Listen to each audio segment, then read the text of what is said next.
Tapos talagang kayo ay legal na umalis nung magpidos. Kasi maraming umalis, akala legal, pero biktima pala ng illegal. No? Kaya pasalamat kayo sa inyong agency, nandito kayo ngayon. Kung may taga-agency dyan, huwag kayong maglala, huwag kayong matakot sa mga marinig nyo sa akin. Kaya bakit? Hindi naman kami bias. Gusto na namin maiparinig, maiparating sa mga OFWs yung mga totoong nangyari sa loob at labas ng bansa. At ang naging sitwasyon, no, ng mga OFWs. At dapat alam ng OFWs kasi na sa kanilang pagpasok bilang isang OFW, dapat talagang alamin nila kung ano pinasukan nila. Hindi lang yung apply ng apply, pagkatapos kung matapos o makomply na lahat ng requirements hanggang si pinagpidos, no? Hanggang sa ma-release ng certificate, pag nagka-problema, walang alam ang OFW kung ano ang dapat gawin oras na may problema. Kaya dito dapat malaman ninyo bawat isa. Kasi napakalaga po ang ating pag-usapan ngayon ay makaugnay sa isang batas na dapat mong malaman. Kaya bago ako magpapatuloy, ako ay magpakilala muna. Ang pangalan ko, by the way, ay Mr. Sam Carvao, sa tagapagsalita ng AMIPA Pidos. Monday hanggang Saturday, nandito rin po kami. Ang iba nagtatanong, Mr. Sam, bakit kayo nandito? Nandito kami dahil sa napakalagang mga services para sa inyo. Ang iba nagtatanong, Mr. Sam, ano naman ang mga services na yan? Ang lagi kong sagot, ganito. Mamaya, inyong malalaman ang buong detalye sa aking pagbabalik. No? Kaya sabi ng iba, pag nung makita ko, pasok ka ganito, akala nila tanod. No? Hindi. Mukhang tanod lang. Nilalagay ko lang to kasi siyempre naka-ready na ako mamaya. May aakyatin ako. Isang agency na kung saan yung OFW na sa labas ng bansa ngayon, hindi na alam ng pamilya ko ano nangyari. No? Kaya ako nandito just in case of emergency. Yung part ni Ma'am Sandra Lynn is part ko. Yung part ko ay hindi niya part. No? Bakit ang part niya is part ko rin? Kasi siyempre, pareho kami accredited facilitator ng UWA at pareho kami authorized signatory ng Pidos Certificate. Kaya ang part ko, hindi po pwede kahit sinong speaker dito, daming Pidos dito, hindi wala pong pwedeng makialam sa part ko kasi ang part ko is welfare assistance just in case of emergency. Sa totoo lang, wala pa itong mga Pidos noon. No? Ako yung nasa-survey ko na. Mahigit sa 2 dekada na ako na tumutulong sa may mga problemang OFWs sa loob at labas ng bansa. Kaya ako yung magtatanong, may mga ex-abroad ba dito? Ex-abroad. Taas yung mga kamay, ex-abroad. Kung wala, first timer, taas yung mga kamay. Okay, thank you. Pero may hindi tumaas sa mga kamay. Ang tanong ko, ano kayo? Sabi ng iba dyan, okay, alam ko sa'yo. Ba't ka nang tanong? Okay. Pasensya na, makulit lang ako. Yung mga nagugutom dyan, mabubusog na rin yan. Yung inaantok, no? Hindi na makakatulog sa part ko. Okay? Kaya alam ko dito, iba-iba yung position, iba-iba ang profession, tama? Kaya dapat, kung dito ka sa Pidos, gusto ko lang ipalam sa inyo, kung ikaw, may mataas na position, iba ang profession, no? Dapat, mayroon din dito na non-professional, no? May professional, non-professional. Lagi kong sinasabi dapat pantay ang pagtingin natin sa kapwa natin Pilipino. No? Huwag mong ipairan yung ugali natin na may diskriminasyon. No? Kasi bakit? Lahat kayo ay parehong mga bayani. Bakit kayo naging bayani? Dahil sa i-contribute ninyo sa ating bansa. No? Janitor man yan, nurse, doktor, teacher. No? Pareho yan, may i-contribute sa ating bansa. Sa pamagitan ng ano? Remittance. Di ba? May remittance. Doon. Pag nagpapadala ka sa pamagitan ng remittance mo sa mga bangko, di ba? May mga ATM kayo, di ba?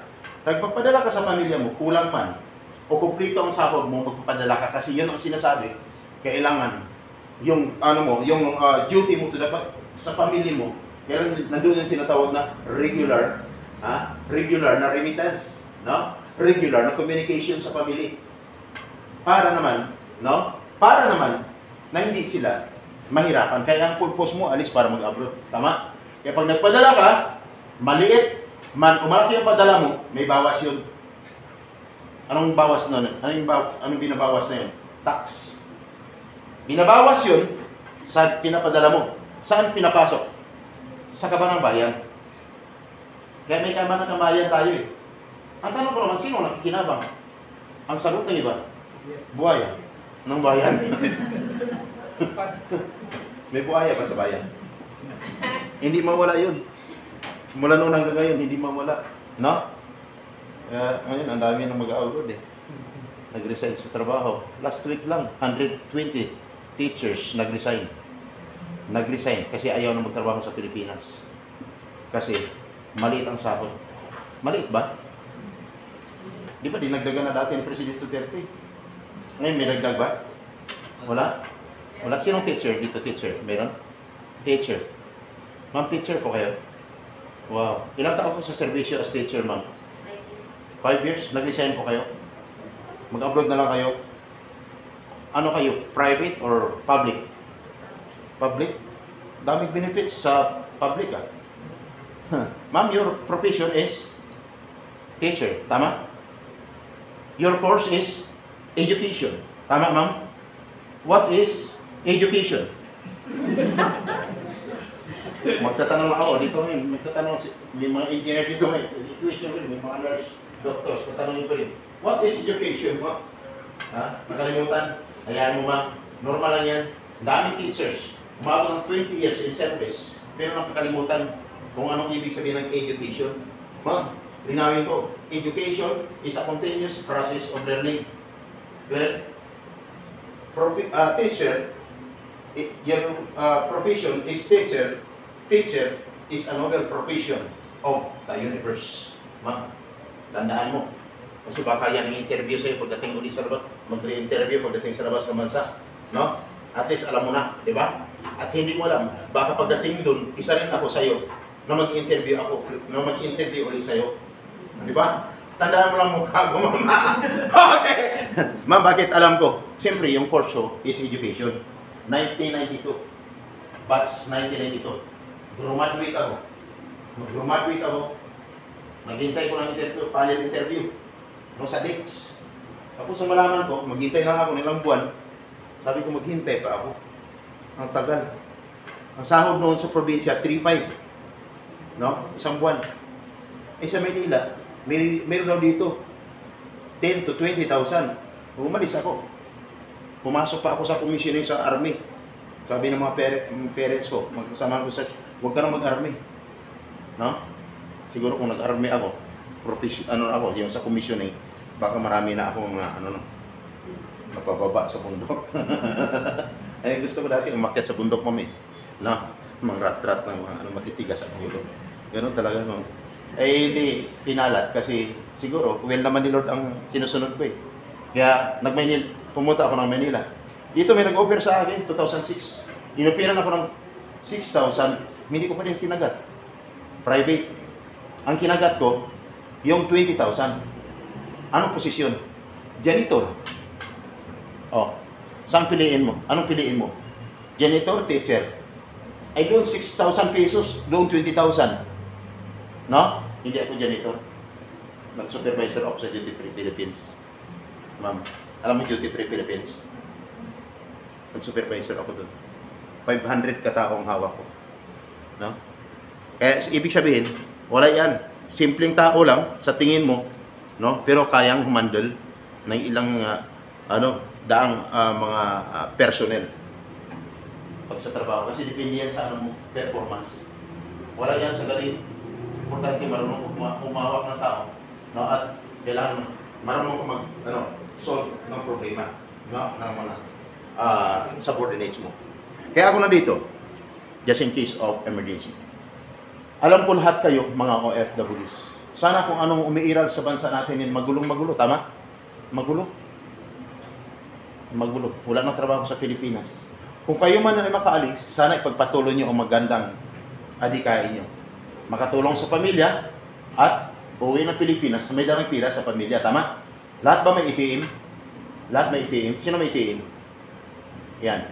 Halos lahat. Ingatan nyo na yung ITM nyo pag uwi ng Pilipinas may laman. Kasi hindi lahat ng OFWs pag uwi ng Pilipinas, yung mga ITM may laman. Puro ITM ang nilalaman ng bag, ng bulsa, ng wallet. Pero pag uwi ng Pilipinas, walang laman na pira. Kaya pagtataka kayo, pag pumunta ng eSIM, may makikita ka doon, lahat ng ATM machine, sinalpakan ng kanyang ATM card, lumipat naman sa kabila, hanggang sa maubos na lang ang lahat ng ATM machine, walang lumalabas. Alam mo yan kung sino yun.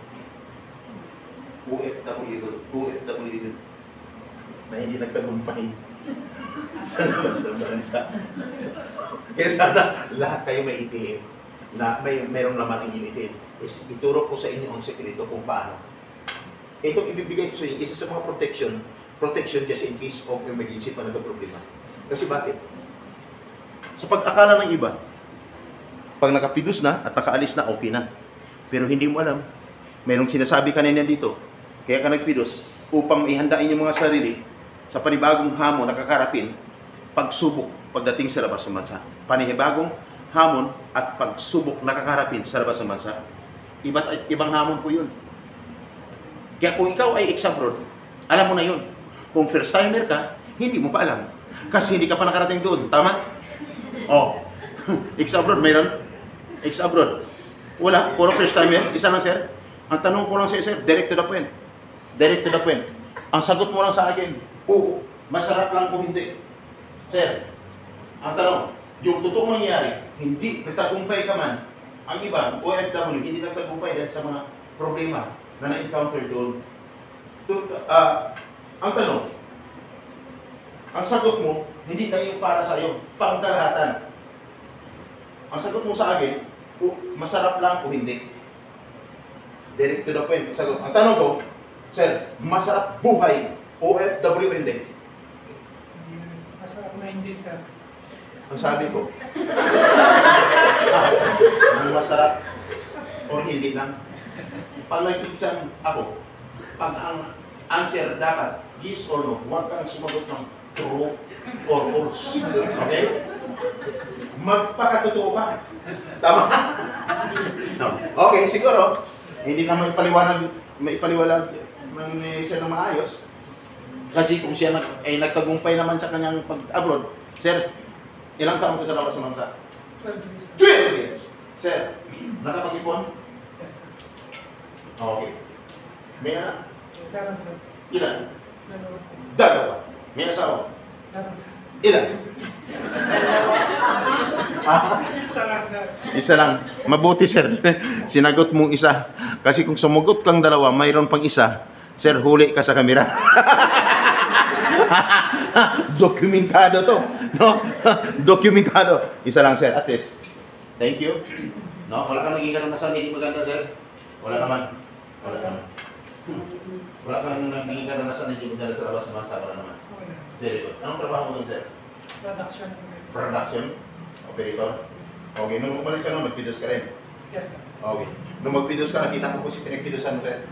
Hindi ko na Hindi matandaan. O, talagang hindi pa ako nakita doon, tama? Pero nagpidos ka? Yes, sir. Yes, sir. Okay. Hindi mo ako nakita doon, kasi wala naman talaga ako doon. Okay. Parang nagpapatawa ako, no? Ang purpose ko lang, makuha yung attention mo para hindi ka makaidlip. Okay, sir, maraming salamat. Wala ako doon. Okay, ngayon. Halos lahat first timer, no? Ang ilan nasapan, pag-usapan kanina ninyo ni Ma'am Sandra Lee, no? Sana may apply nyo yun. Pero sana yung pag-usapan natin ngayon, sana walang ma-discourage, walang mag-back out after ko. Kasi sa part ni Ma'am Sandra Lee, more on more on encouragement. Inyong narinig. Sa part ko, more on discouragement. Pero hindi ibig sabihin discouragement, dinidiscourage ko kayo para hindi na kayo tutuloy. Para malaman ko lang kung gaano katatag yung kalooban mo. Kasi ang sinasabi, ang pagiging buhay OFW dapat hindi lang masipag, tibay ng loob, no? Buo ang loob, at dapat kailangan ikaw ay palaban. Dapat, anong mga hamon, mga pagsubok, no? Huwag kang susuko. Tuloy-tuloy yung lalabanan. Kaya ang tanong, tuloy ka pa ba ngayon? Tuloy? Tuloy. 100%. Yung 100% na excitement mo kay Ma'am Sandra Lee, pagdating sa part ko, lahat ng sasabihin ko, may kaugnay sa batas na dapat kong sasabihin sa inyo. Pag may nangyari sa'yo, magbawas ako ng 20%. Bawat may nangyari sa'yo. Unang tanong, lahat ba ay nakapag-sign na ng kontrata? Sino nakapag-sign ng kontrata? Taas yung mga kamay. 3, 4 ang nakapag-sign ng kontrata. Sino ang hindi pa nakapag-sign ng kontrata? Taas yung mga kamay. Halos lahat hindi pa nakapag-sign ng kontrata. Okay? Ayon sa batas, ito na, umpisa na. Ayon sa batas, dapat ang isang OFW bago magpidos, dapat siya ay nakapag-sign na ng kontrata. Batas na pag-usapan natin. Sabi niya, sign ng kontrata. Bakit kami wala pa? Meaning to say, may problema ka. Kung nangyari sa'yo, guys, magbawas ako ng 20%, sa excitement mo 100%, ang natira is 80%. At dapat, kailangan ka bakit? Kailangan ka makapag-sign ng kontrata. Kasi, yan ang nasa batas. At kailangan, after na pag-sign ng kontrata, magpidos. Din after na pagpidos, dapat sisiguraduhin, no, na ikaw ay makalis na. Kasi nasa batas yan. Mula nag-apply at nabisahan, 60 to 90 days prior, dapat na ikaw ay na-deploy na. Dapat nasa labas ka ng bansa ngayon. 2 hanggang 3 buwan. Ha? Dapat mula nag-apply ka at nabisahan, dapat nasa labas ka ng bansa ngayon at dapat wala ka na ngayon dito sa iyong inupuan. Sabi na iba, ha? Bakit kami 10 months na nandito pa rin? Normal lang yun. May ibig sabihin. Additional, another 20% ang mababawa sa iyo ngayon. Sa excitement mo, ang natira is 60%. Kaya sana wag maubos yung 20%, no, yung 100% sana hindi umabot ng 100%. Kaya lang, alam ko mayroon pa rin eh. So ngayon, 60% na lang natira sa iyo. At dapat, bakit kailangan makaalis ang isang OFW? Kasi hindi lang siya nakapagpidos, no? Nakapagpirma ng kontrata, ang iba niya nakapagbayad ng placement fee. Tama? Itong napakalaga na dapat mong malaman. Ang tanong, pag nagbayad din ng placement fee, ang salary mo is 20,000, magkano dapat ang maging placement fee? Dapat equivalent of 1 month salary. Sabi nila, 1 month salary? Bakit sa amin? Sobrang laki. Ex-abroad pa naman ako. No? Ngayon nyo lang ito nalaman. Kasi wala tayo, o hindi tayo nakita-kita nun. Sir, ngayon mo na ito nalaman. Kaya pasalamat ka sa inyong agency, dito ko pinagpidos ngayon. Bakit? Nalaman mo na ang dapat mong malaman. Okay? Noon, okay ka. Ay paano kung nagka-problema? Hindi lahat, sa lahat ng panahon okay ka. Kaya dapat maging handa ka. Kaya kung nangyari sa'yo, mas sobra ang kinuha sa'yo, no? Hindi na ayon doon sa isang buwang sahod, another 20% ang ibabawas ko. Sa excitement mo, ang natira is 20, up 40%. At pag nagbayad sa ang lugar, sa Jollibee, sa Chowking, sa McDo, sa Max Mall Hotel o Restaurant, wala sa nabanggit ko na lugar, dapat sa loob ng agency. Sabi niya, agency. Bakit kami sa McDo? Ang sagot ng isa dito, 12 teacher, sir, kami sir sa GCash. Alam mo GCash? Wala dapat, hindi dapat sa GCash, dapat sa loob ng agency. Alam mo sino biktima yan? Mga teachers, 12, kinuha ng 280,000 bawat isa. After na makuha yung pira, bigla na lang naglahat yung bumiktima. Isang matandang senior citizen, 60 years old. Ipinakita pa kanyang tinitirhan sa Las Piñas. Dito ako puntahan. Oras na mag-follow up kayo, dito niya ako puntahan. Nung mag-follow up kasi nakapagbigay na lahat, through GCash, nung pinuntahan, wala na sa Las Piñas. Lumipat na. Kaya sana, huwag mangyari ulit sa inyo. Sinundan ng 20 aplikante from Batangas, papunta ng Malaysia, Africa, Poland, Japan, Czech Republic. Ang gandang trabaho, grupo-grupo, sabay-sabay, 20. Naghintay ng isang taon, hindi pa rin nakaalis. 178,000 bawat isa. Kaya sana, ni isa sa inyo, walang nangyari sa inyo dyan. Kaya pag nagbayad, sa loob ng agency, no? Sa loob ng agency. Kaya kung nangyari sa'yo, another 20% ang ibabawas mo. Sa excitement mo na natira 40%, ang natira is 20% ka lang. At ang pinakalas, dapat pag nagbayad ka, ay mayroon pa kulang resibo. Sabi ni iba, resibo. Bakit kami wala? another 20%. Ang ibabawas ko, ubos na ang inside mo. Nakakalungkot kung nangyari sa inyo. Guys, nangyari man sa iyo, ibig sabihin, you are a victim of illegal recruitment. That is a violation of Republic Act 1842 of Anti-Illegal Recruitment or 10022 as amended of Anti-Human Trafficking Violation. Kaya dapat maging maingat. Mr. Sam, bakit alam mo yung batas na yan? Kasi yan ang trabaho ko mula noon hanggang ngayon. Kaya gusto ko lang iparating sa ayaw ko na huling araw magkikita-kita tayo. At sabihin mo sa akin, sir, natandaan mo pa ako. Sir, nung nasa Pidos, na gusto mo yun mang tumawa, pero sir, hindi ako makatawa-tawa kasi hinahatak na ng antok ang aking mga mata. No? Kasi bakit? May nangyari na sa akin noon, sir. Sana wag na. Pag-pray ninyo, sana bawat isa sa inyo makakaalis na walang problema. Nangyari man sa iyo, sa labas, marami kasing gumagamit ng pangalan ng agency. Pasalamat kayo sa inyong agency dito kayo pinagpidos. Bakit? Kung hindi kayo pinagpidos dito, sa totoo lang maraming pidos center. Pero kaiba po ito yung aming papidos. Bakit? Dito kompleto. Mayroong tinatawag na welfare assistance just in case of emergency. At malalaman mo yung totoong mga nangyayari sa loob at labas ng bansa at ituturo sa iyo kung anong dapat gawin oras na nagka-problema ka. Ang purpose, hindi ka tuluyang mabiktima. Kaya kung nangyari sa iyo sa labas, walang kalaman-lamang agency, i-inform ang inyong agency. I-inform para hindi sila madamay. Bakit? Maaring madamay ang recruitment agency, yung kausap ko sa loob ng agency, maaring makulong habang buhay, that is a lifetime imprisonment. Ang agency, maaring magkaroon ng tinatawag na cancellation of license to operate. Kaya dapat i-inform ang inyong agency. Kaya ang maging kaso, accessories of the crime. Kaya dapat, hanggang pagdating sa labas ng bansa, may pagbabago man. Nung una, okay ka. Ngayon, puro pagbabago ang inabot mo doon. Kasi sobrang tiwala mo, akala mo, kung ano noon, ngayon ganun pa rin. Katulad noon, ay may mga pagbabago. Engineer ka, ginawa kang driver. Engineer ka, ginawa kang laborer. Laborer ka, ginawa kang janitor.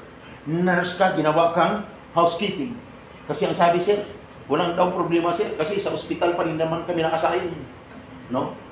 Nurse, nagiging sus kung ikwento, gusto niya araw-araw. Yung mga nangyayari mula noon. Ang dami ko na-encounter ng mga reklamo sa loob at labas ng bansa. Kaya noon, kung may marinig kayo, may mga problema, lagi naka-live sa radio yan. Sa X-True, marinig mo pag sinabi, mula sa Salsano Makati, ito siya patruan for one on the oras in pila na itulo na speak nila sa Max. D-W-I-C. Ako ba yan? Sa isang radio, pag sinabi, mula sa Salsano Manila, ito ang alisyo sa Pitarosa, ang nagbilikod sa pagbabalita. Ako rin po yun. Sa isang dyaryo, ako si kaagapay natin. Guys, sa isang dyaryo, ako si Latigo ng Bayan. Kaya ako nandito. Kaya kung bakit kayo magtataka, yung cellphone ko umiikot, no? Panay-ikot yan. Bakit? Pag nasentruhan ka ng cellphone ko at biglang nag-blink ang video ko, may ibig sabihin, yung hinahanap ko sa labas na hindi nahuli, dito ko na mahuli sa loob ng Pidos. Pero parang wala naman. May kahawid ka lang, ma'am. Oh, grabe, no? Yung mga karanasan ko. Sabi sa akin, tawagan ko muna ng abogado ko. Sabi ko, sige, tawagan mo. Oh. Tawagan mo, tawag. Kung kausapin niyo, kausapin niyo. Sabi ko, Tommy, ito. Sabi, anong ginagawa niya sa kliyente ko? Sabi ko, ito, may reklamo laban sa kanya. Bakit ito? Kasi, kumukha ng malaking kalaga. At hindi, ba't ikaw nakausap namin? Hindi nakausap. Isang pas kumuha ng pera ng mga biktima. Hindi ang sagot ko lang, hindi kita kaya lang makausap. Sabihin mo sa kliyente mo, ibalik yung pera ng mga biktima. Yan ako, simple. Kaya sabi ko sa'yo, yung isang kernel, nadali ko ha. Retired kernel. Pero nung makilala niya ako si Latigo, Lumaylo. Retired kernel ka, dumadali ka, 150,000 bawat isa. Ang biktima sino? Mga seafarers at mga nurses. Kirina ang opportunity pa puntang Canada, bakit ang sahod 200,000. Kinuha ang 150,000 pero hindi naman alis. May pa rin. Kaya dapat ingat, guys. Ingat. Kung ikwento ko sa inyo isa, isa. Hindi ka maniwala. Pero kung ipapanood ko sa inyo, kahit ilang problema yan, ilang problema na ipapanood ko sa inyo, sa YouTube channel, mapapanood niyo yun. No? Nanonood ba kayo ng YouTube? Nanonood kayo? Sa ngayon, uso yung fake news. Sa YouTube channel, ipapakita ko sa inyo, hindi fake news yung totoo yun na pangyayari. Hindi nangupya nang sasabihin para iparating sa inyo. Kaya kung kanina may pinicturean kayo dito, yung mga numbers, ang purpose nun, just in case of emergency, tawagan ninyo, magtatanong ako. Sigurado ka ba sa lahat ng pinicturean ninyo ng mga numbers, pag tinawagan nyo, may sasagot sa inyo? Sabi ng, hindi. Hindi naman talaga. I-search nyo sa, Kaagapay ACTV. Kaagapay space ACTV. Kung may, may data, search nyo. Ipapanood ko sa inyo. Since from the beginning, makikita nyo, i-review nyo lang yung mga uploads. Makikita nyo doon. Sa ngayon, puro pidos-pidos, Yan, tumawag na sila. Yung remaining daw, hindi mo pa na ibigay na placement.